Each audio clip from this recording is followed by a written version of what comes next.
Good day, everyone. Welcome to another wonderful and purposeful day of learning our neighbors and ourselves.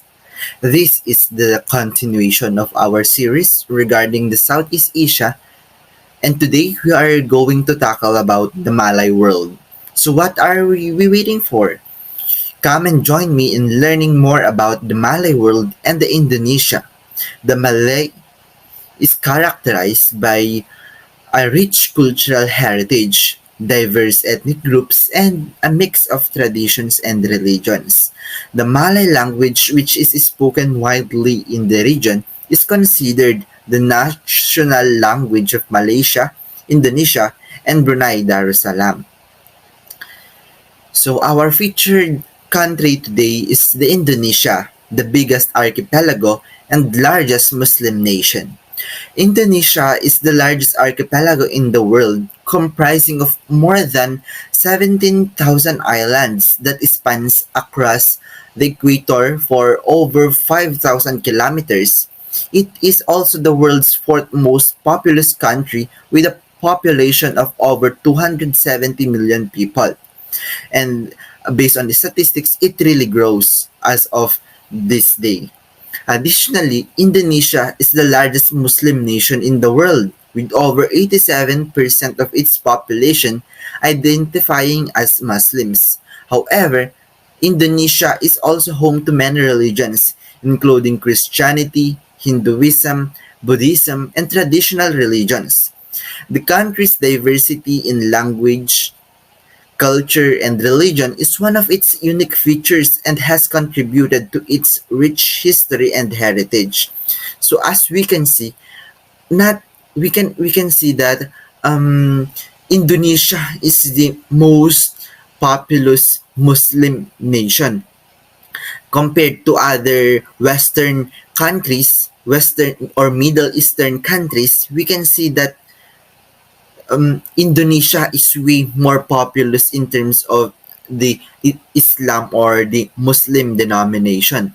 We can see that hindi ang mga Middle Eastern countries ang may pinakamaraming mga Muslim kumpara sa mga nakikita natin na ang mga Muslim ay majority are found in the western part of Asia, but actually it is in the Indonesia where we can find a chunk or a large chunk of Muslims in the world.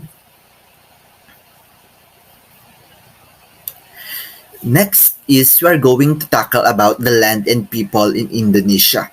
Indonesia is the world's largest archipelago, as I had said a while ago, with an area of 1,900,900 square kilometers and with over 281,674,532 individuals as of this Sunday, April 30, 2023. It is the world's largest Muslim nation in the fourth most populated nation in the world. It is behind United States, the China, and the India. Another is that we can see in the presentation the two graphics or pictures. It shows that half of its 13,500 islands are inhabited, including Java, the most densely populated islands, Sumatra, Sulawesi or Celebes, and West Irian. It has the most of the island Borneo that shares it with Malaysia. Compared to our notion that the island of Borneo is widely composed of Malaysia and Brunei territory, but in fact, majority of Bornean geography or territory was legally managed by Indonesia, pagmamay-ari ng Indonesia. It is the large chunk. In fact, the capital, the proposed new capital of Indonesia is located here in Borneo. We can see here that the Java is an island where most of the Indonesians are located, because this is, as they had said, that a densely populated region in Indonesia. Next is that Indonesia is one of the three countries in the strategic Straits of Malacca. Its main cities are Jakarta, which is the capital, the modern day capital of Indonesia, Surabaya, and Bandung. As we can see, Indonesia places a great strategic location not only in Southeast Asia but in the world, because it is the opening or the bunganga ng economic opportunities. Dito dumadaan ang iba't ibang mga ports or mga barko na may dalang mga produkto galing sa west papunta sa China, Japan, and South Korea, which are considered the one of the mga biggest contributors of economic chunk of the world. These are the majority of or major products as of Indonesia: the palm oil, the coffee, and the nutmeg na karambolan ng mga western colonizers noon. Itong mga spices na ito are big deal para sa mga west, katulad na lamang nung Malacca or dung Spice Island or yung Moluccas. In the slide, you can see a photo of a fort or structure which was built during the Dutch colonization in Indonesia, or the Dutch East India Company. So palm oil is a major agricultural commodity in Indonesia and is widely grown across the country. According to the United States Department of Agriculture, or the USDA, Indonesia is the world's largest producer of palm oil, accounting for around 60% of global production. You can see na makikita talaga na Indonesia is one of the major exporter of palm oil, because palm oil has many uses, oil and many other outputs or products that we can get from palm oil. Palm oil is used in variety of products including food, cosmetics, and biofuels. Another is the coffee, which is an important agricultural commodity in Indonesia. With the country being the fourth largest coffee producer in the world, Indonesia is known for its unique coffee varieties, such as the Sumatran Mandheling and Java coffee. Coffee is grown in several regions across Indonesia, including the islands of Sumatra, Sulawesi, and Java. As all we know, coffee is one of the drinking or the mga produktong naiinom na ay may na nag-e-end into inuming product or drinking product across the world. Aside from tea, is coffee ang isa sa mga major inumin ng mga tao dito sa mundo.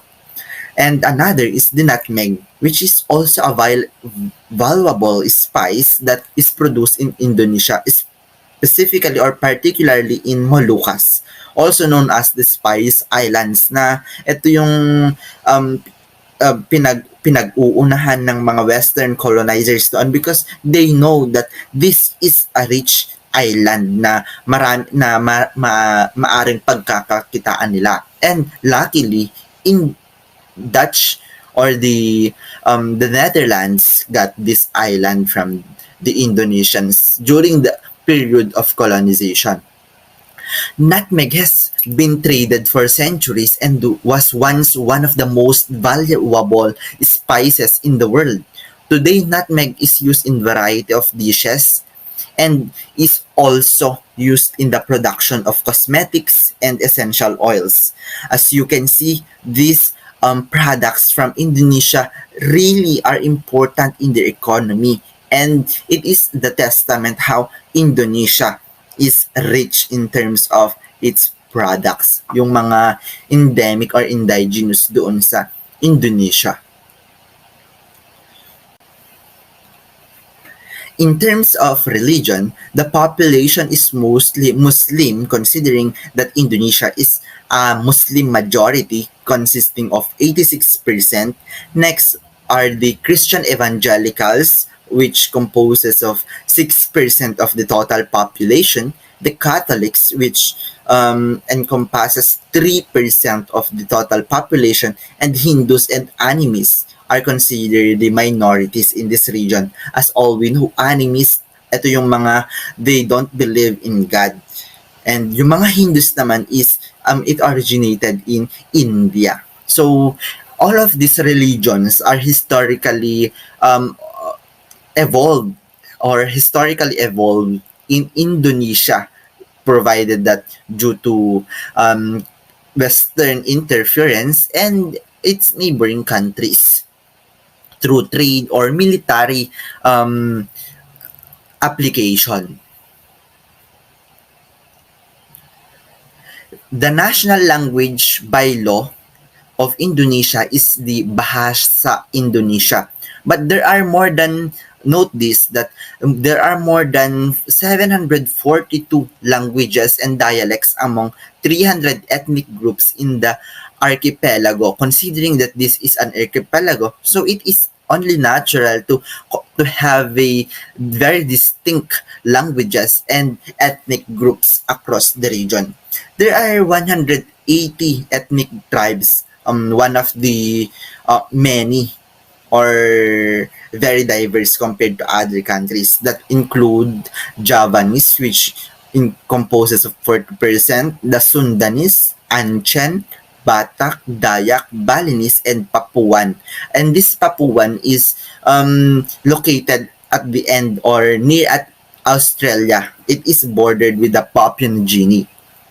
The Indonesians are friendly, hospitable, and artistic, and they are also proud of their intent heritage. As you can see in the presentation, is the marriage between the Javanese individual, between the Javanese woman and the Javanese man. Each day showcases their traditional way of wedding, wherein they went to historical sites for them to perform their marriage. So we are now going to look back on the past and see where did Indonesia originated. As you can see, relics of a priest or a creature called the Java man were found near the town of Solo, Java. Another evidence of Indonesia as antiquity is the small Komodo dragon or the miniature of Godzilla found in the island of Komodo. The early settlers were Austronesian people from mainland Asia who also populated nearby islands. Makikita natin dito that historically, Indonesia ay meron ng nag-inhabit dito sa Indonesia. Makikita dito yung archaeological site na or artifact na nakita nila or fossil na nakita nila na isang Java man. Another is that the Komodo dragon. This is very significant kasi nga ito meron ding itong sariling island kung saan sila dito endemic, doon sila nakatira, doon sila makikita na sa kanila talaga yung island na iyon. At this became as their as Indonesia's source of economic or tourism source of funds, mga ganyan. Historically, Indonesia is a home of different civilizations and empires na habang nagtatribe ang mga empires and habang naglalaban ang mga warring states during the medieval period, here in Indonesia, nagpa-prosper na ang iba't ibang mga empires, including the Srivijaya and the Majapahit empires. So ano nga ba ang Srivijaya and the Majapahit empires? The story of Majapahit Empire begins at the end of the 13th century ad domini in the Singhasari kingdom with Radhavihaya, the founder of Majapahit. As you can see in the screen, this is the relic or the sculpture of the evolution or the Majapahit Empire or the historical timeline of Majapahit Empire, headed by their founder Raden Wijaya. Raden Wijaya's father-in-law was Kertanegara, whose throne was usurped by Jayakatwang. All of these terms are native to Indonesia. Raden Wijaya, however, was pardoned and was given Trowulan in East Java. So this is the location where Srivijaya and Majapahit thrived. This site would later serve as the capital of the Majapahit Empire. Yan, rich talaga ang culture ng Indonesia considering that these civilization or empires thrive in the region.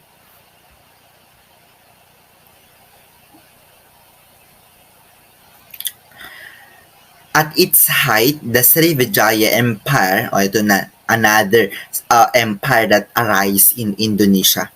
The Srivijaya Empire had conquest in mainland Asia including Cambodia. It was overthrown in 1377 by a Majapahit king named Hayam Wuruk. This is what I am telling you a while ago. So, the first empire that arise was the Srivijaya and was overthrown by the Majapahit king named Hayam Wuruk. In our presentation, you can see he was regarded as a divine being in terms of his posture. He was ingrained with different ornaments, golden ornaments, that shows he is really a king and part of the nobility.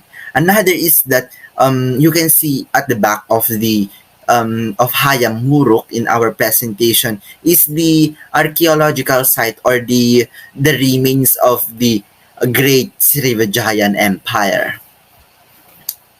And it is unique compared to other structures found in West and in Latin Americas. Another important legacy that these empires lived is the Borobudur, or translated to many Buddhists. Famous monument in the pilgrimage site in Java is a relic of Srivijaya Empire. This is the product or the legacy given by the Srivijayan Empire. Another significant contribution is the founding of Malacca in Malay Peninsula by Paramesawaran, the last prince of the Srivijaya Empire. So, as we can see and reflect that every empires there is the rise and fall.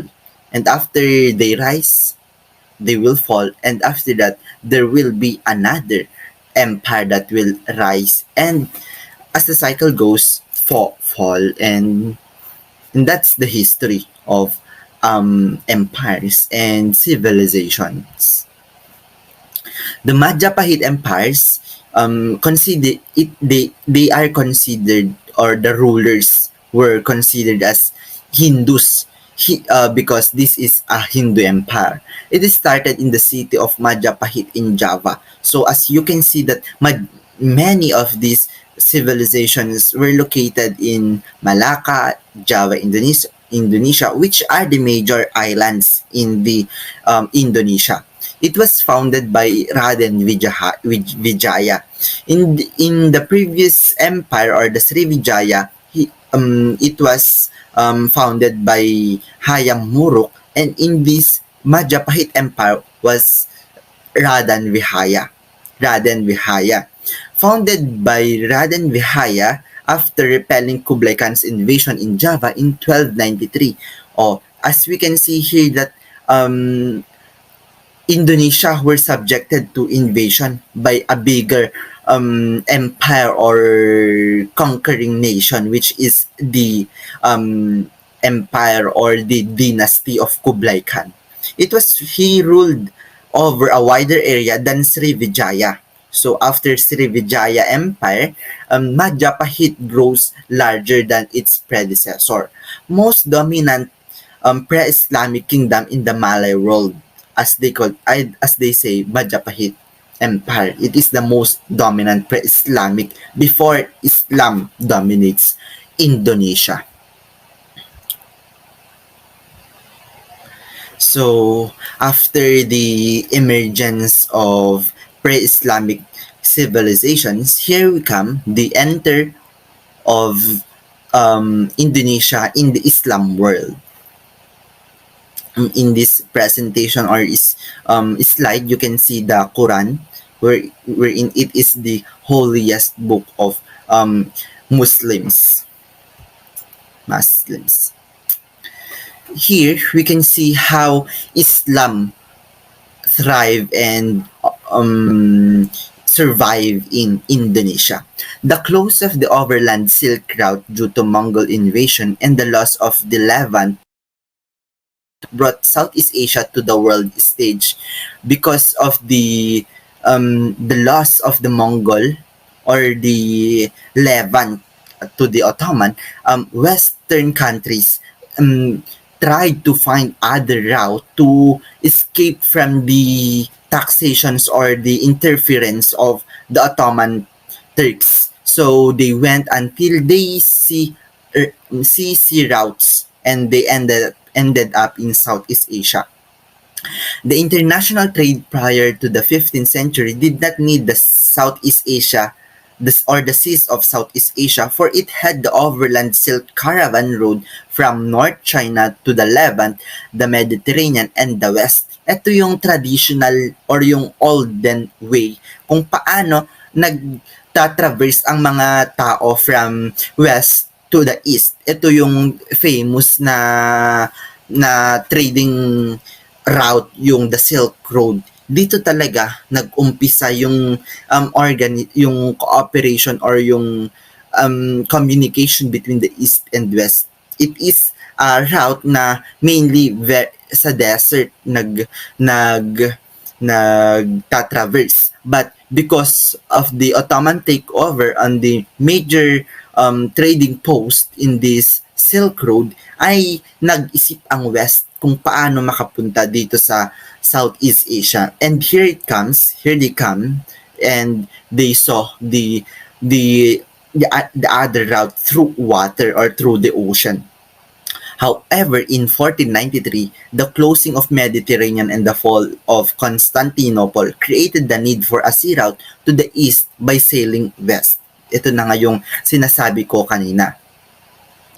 The Chinese Silk Road was an extensive network of interconnected trade routes that historically linked civilizations across Southeast Asia, the Arabia, and Eastern Europe, as I had said.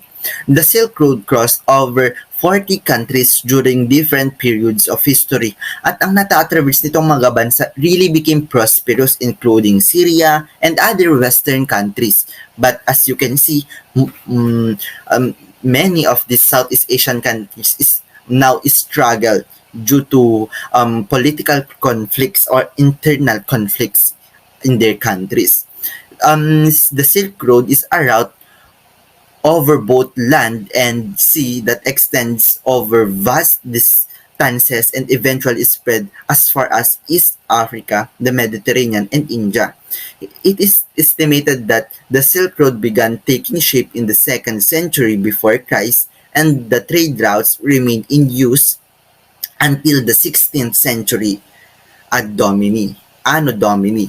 The system of trade routes became known as the Silk Road due to the famous Chinese silk trade.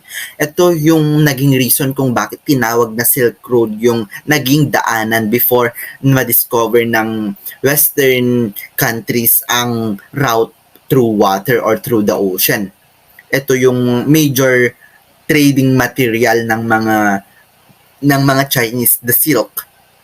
However, silk yarn and textiles were not the only goods transported along the Silk Road, considering that there are other materials or goods coming from China and in the East.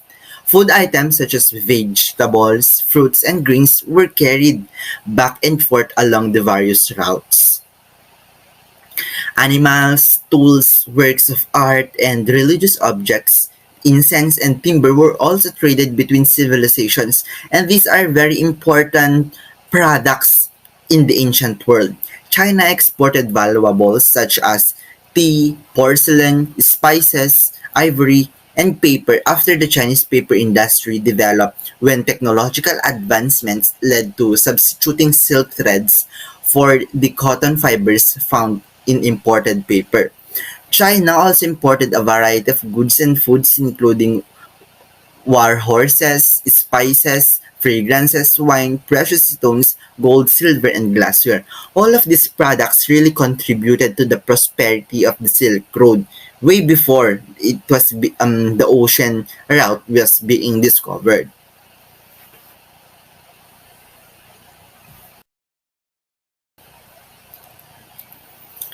So as we continue, European explorers pored over for ancient maps of Arabs and other sailors who had navigated the eastern seas, and the race for spices of the Indies was on. Dito na nag-start yung European exploration.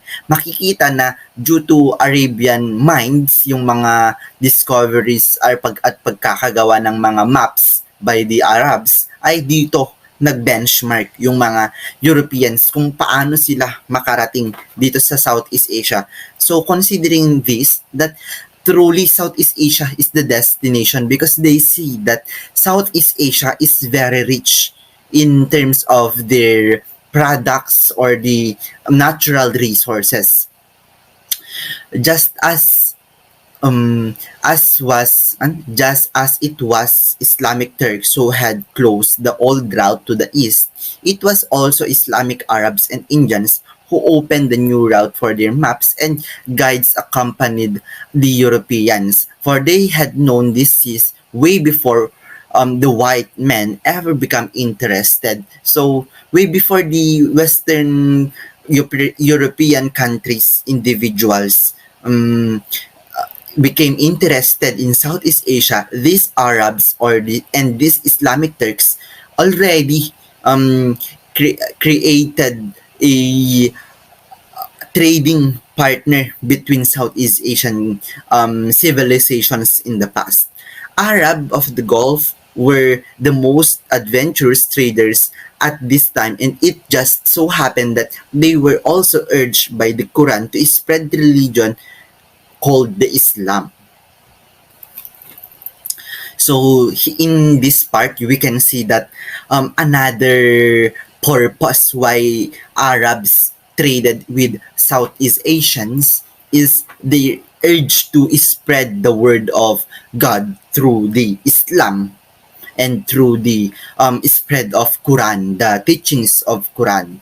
We can see here that in the third or at the picture at the lowest or below of the two pictures, Arabia, the early Arab traders depicted heading to India to the east during the 600 to 700 Christ era.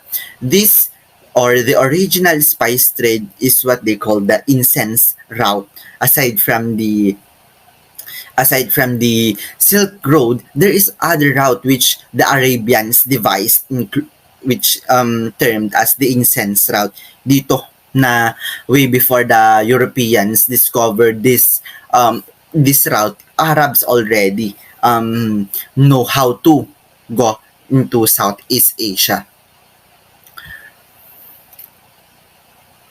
As an implication of this trading activities of the Arabs, they were able to spread the word of God through Islam, wherein Islam became the religion of the southern seas or the southern Southeast Asia.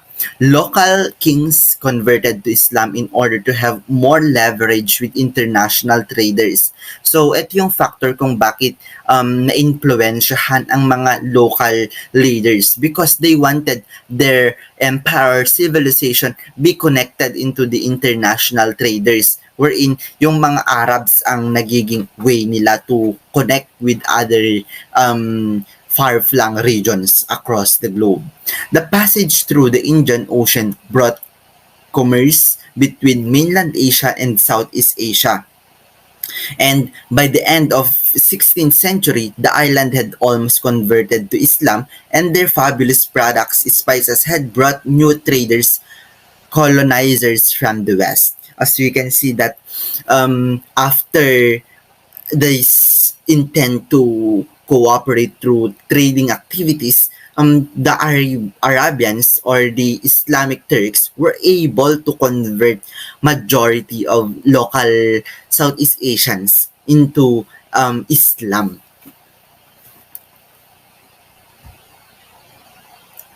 So after the trading partner or trading activities between the Middle East and Southeast Asia, here comes the Dutch colonization, the race for spices or the race for global superiority. After some rivalry with the Portuguese and the Spaniards in the 16th century, the Dutch established their own colonial base in the East Indies. Their interest, like that of the other Europeans, and was stirred by the lure of the spice trade in the Moluccas for its spices, including the pepper, maize, nutmeg, became the rage in European cities dahil sa sarap, dahil sa benefit ng mga spices na ito ay naging common sa hapagkainan ng mga western countries, at dahil sa demand na kinakailangan, sa malaking demand na kinakailangan na ito, ay nagunahan ang mga bansang Europeo para magkaroon ng impluensya sa production ng ganitong mga spices na hindi naman native sa Europe, na inaangkat lamang nila dito sa Southeast Asia, kung kaya nagkaroon ng isang malaking factor ito kung bakit na-colonize ang majority of Southeast Asia, excluding the Thailand, na sinasabi na because it is a buffer state during the age of colonization period. So here you can see the fleets of the Dutch East India Company.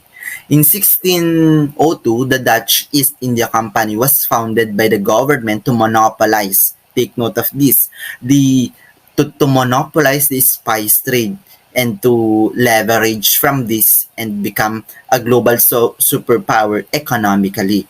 It had the power to colonize, maintain armies, forces, and make treaties with native rulers. This is the strategy of the Dutch and the English colonizers, unlike Portuguese and Spaniards who used religion and their might. The Dutch and English colonizers used their ability to trade with other Southeast Asian countries, and in that they will influence their trading partner to become part of their colony. They captured Jakarta, Batavia in 1619 and made it the capital of the Netherlands East Indies. Ito yung naging pangalan ng Indonesia during the period of colonization. The Dutch and Portuguese or Spanish, although these two came earlier because they had more money and business savvy, they were also ruthless. Itong Portuguese and Spanish. Thus, the third one, the Dutch, arise. As you can see, the Dutch policy is to make money. Yun lang talaga. To make money, period. This is their only goal. The Dutch East India Company played an important role in the history of the Netherlands. It brought wealth to the lowlands, leading to the Dutch Golden Age. Ships of the Dutch India Company, officially called the United East Indian Trade Undertaking, the Dutch East India Company took care of the trade with the Dutch Indies, or now the Indonesia and beyond. It grew out to be the first multinational corporation in the world. It was a powerful company engaged in warfare, establishing colonies, and they even had their own coins. Dahil hindi lang ito yung government ng Netherlands ang nag conceptualize ng Dutch East India Company, but it is a cooperation of different private entities to to organize a fleet, yung grupo ng mga barko na naglalaman ng mga produkto at nagluluwas rin ng produkto sa kanilang pinupuntahan. It is trade oriented itong Dutch East India Company. So, they say nothing wrong with maltreating or exploiting the native. It was not until the 19th century that the Dutch humanized their colonial policy when the company became bankrupt and the Spice Islands were directly the Spice Islands were directly with Holland. After that, the Napoleonic Wars in Europe brought a brief interlude of French rule and British rule, but Indonesia was returned to the Dutch in 1816. As we can see, there is very complex colonial period in Indonesia. As we can see that French rule and British rule also interfered in the lives of many Indonesians during the colonial period, but it returned to the Dutch. This Dutch, not as we kumpara sa mga notion ng iba na it helped Indonesia, but many inhumane or violations to human rights were being held by these Dutch during their occupation in Indonesia. So because of these cruelties of these colonizers, specifically the Dutch, several unsuccessful revolts happened, including the Java revolts, the Anchen War during 1873 until 1908. As you can see, the period it is very long war, and the Bali Revolt. The history of the Dutch East Indies is a blood-soaked tale of war and subjugation in the name of national honor.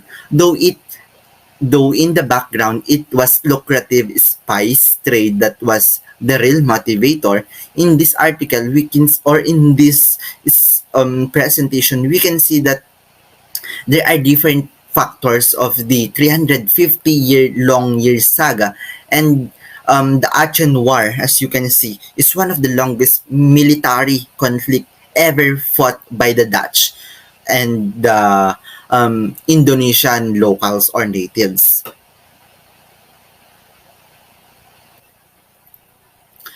As a continuation, improvements made by the Dutch in the late 19th century came too little too late. Yung pag-address nila sa mga inhumane activities nila is too late. The Indonesians had become affected or infected with the nationalistic fever in Asia. They were especially impressed by the martyrdom of Dr. Jose Rizal in the Philippine War against Spain and the United States in 1896 to 1901, and by Japan's victory in the Russo-Japanese War in 1904 until 05. In this, because of the different successful revolutions happened in their neighbors, Indonesians take inspiration in this to also revolt and achieve or aim for their independence against these colonial powers, including or specifically the Dutch. Nationalist leaders led the struggle for independence, especially among the educated and elite. Primary individual is Ahmed Sukarno. In 1927, a young student leader together with Muhammad Hatta and Sultan Sihar founded a nationalist party to rally for freedom against these Dutch colonizers. Sukarno proclaimed independence as one nation, one flag, one language. Even Indonesia is an archipelago composing of different islands, ethnicities, and languages. Sukarno, also spelled Sukarno, born in June 6, 1901 at Surabaya in Java. Dutch East Indies and died in June 21, 1970 in Jakarta, Indonesia.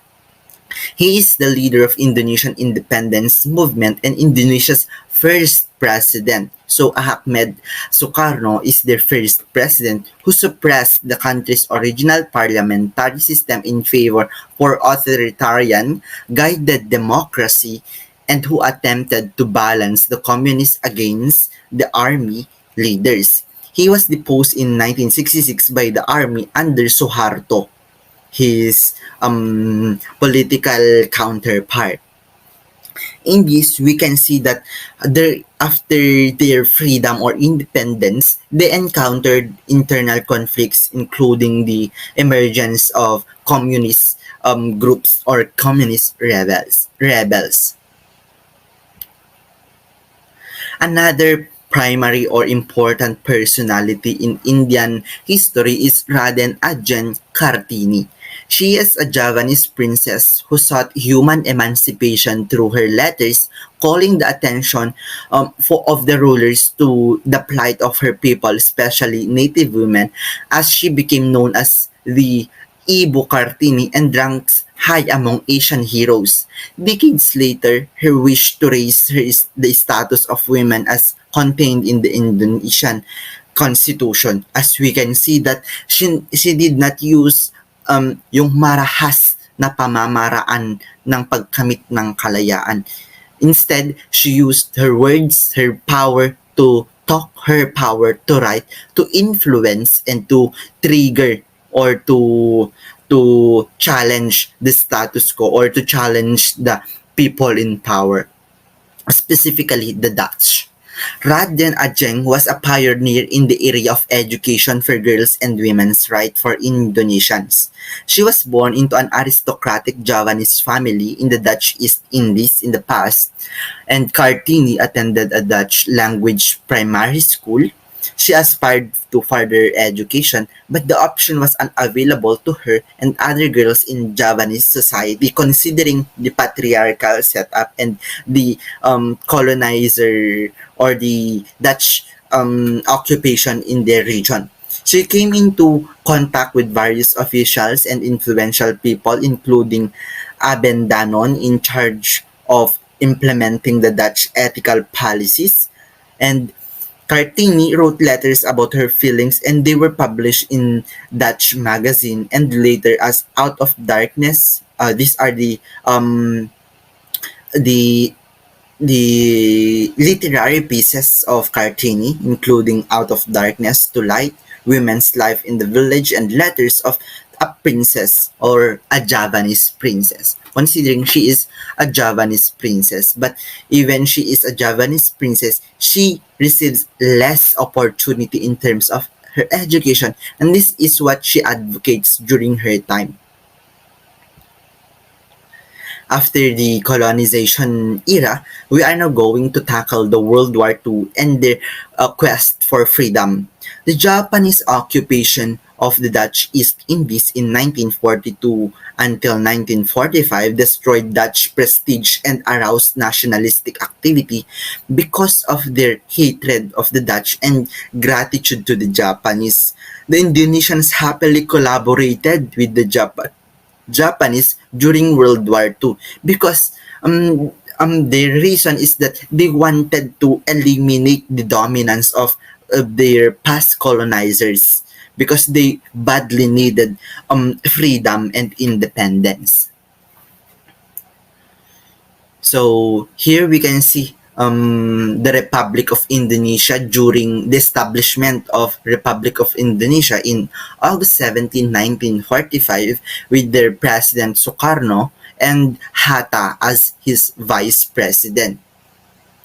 After Japanese left, a fight for independence started between the Indonesians and Dutch colonial troops. After heavy fighting, the Indonesians and Dutch leaders reached an agreement for a union in March 25, 1947 after the Japanese occupation or after were being defeated or after Japanese defeat. After the United Nations mediation, and a 10-month conference at The Hague, the Dutch gave up their long-time colony, which gave them prosperity in their own country. After less than a year, Sukarno formally announced the rebate of the Republic of Indonesia in August 17, 1950, with its own national language and demand flag. At this point, Indonesia were already tasted their long time dream to have a freedom to become an independent country. So, ways forward, we are now going to tackle about Indonesia today. How the past influence Indonesia today. As you can see here, you can see the archipelago, the map of Indonesia, which is composition of different islands, small islands, and bigger islands. The divisions in Indonesia began to reappear for independence, and this division included ethnic hatred of the prosperous Chinese. Over 500,000 were killed in the violent anti-communist purchases in the 1960s, regional differences and separatist movement. We can see that native Indonesians saw Chinese as communists, so they wanted to eliminate them. And this is the reason why there is violence against Chinese, because the notion is that Chinese are communist. So during the 1960s, the government devised a crackdown on anti-communism. Indonesia suffers from huge gaps between Javanese elites in the rest of the population and an authoritarian government. After their freedom from the colonizers, Indonesians did not escape from different internal conflicts on their own, including the disparity between the rich and poor, wherein elites hold the power and become the gap between rich and poor became wider and wider. And it affected the government, considering it became an authoritarian government. You can see here in our presentation, Sukarno rattled the Sabah and neighbor Malaya during the early days of the new state of Malaysia and founding of Mafelindo. This is the proposed economic organization between three emerging countries in the past, which includes Indonesia, Malaysia, and the Philippines. Mafelindo is the basis for the wider Association of Southeast Asian Nations, which became a successful regional organization based in Indonesia. So, during the period of Sukarno, or the period of early Indonesian independence, they already dreamed of having a cooperation with their neighbors. They devised a confederation of the three different countries to strengthen their economic, cultural, and political organization, which is the Confederation of the Malay World, including the Philippines, Malaysia, or the newly found Federation of Malaysia, and Indonesia. And even this became unsuccessful. This became also the reason why ASEAN was established. They were being inspired on the idea of inter-regional cooperation in terms of culture, policies, and in economy. The plan of Mafelindo was to combine the resources of the nations in the Malay Archipelago into a single country, but it did not become feasible considering the diversity of these countries. So, moreover, Christianity in Indonesia remains a significant minority religion, reaching about only 10% of the population. But there is also significance of this religion in their country, considering that there is also a saint attributed or who originated in this region, which is, or who is, Saint Francis Xavier, the co-founder of Jesuit order known as the Apostle of the Indies because of his stay in the Portuguese Moluccas in 1546 to 47. Because of this occupation during the Portuguese occupation in Indonesia, they lived a remnant of Christianity, not only the emergence of Muslim or Islam. In this country, they also face a challenge including the radical Muslim groups exerting fundamentalist ideas against this Christian minority. Radical Muslim groups threaten Christians occasionally, violently, but in urban areas. Christians are more than in other Muslim countries to openly practice their faith. This is the good side of this Indonesian country or of this Indonesia because they respect religious freedom. Um, um, hindi na lang sa mga radical Muslim groups exempted sila kasi they really pushing for more Islamic region in Indonesia. And in that case or in that note, I am ending my presentation on the first or the second part of our series of the introduction to Indonesia, the biggest nation in terms of the population of the Muslims and the largest archipelago. With that, thank you for listening, and I hope you can also cooperate in sharing your opinions and ideas regarding Indonesia in our comment section. Thank you and God bless.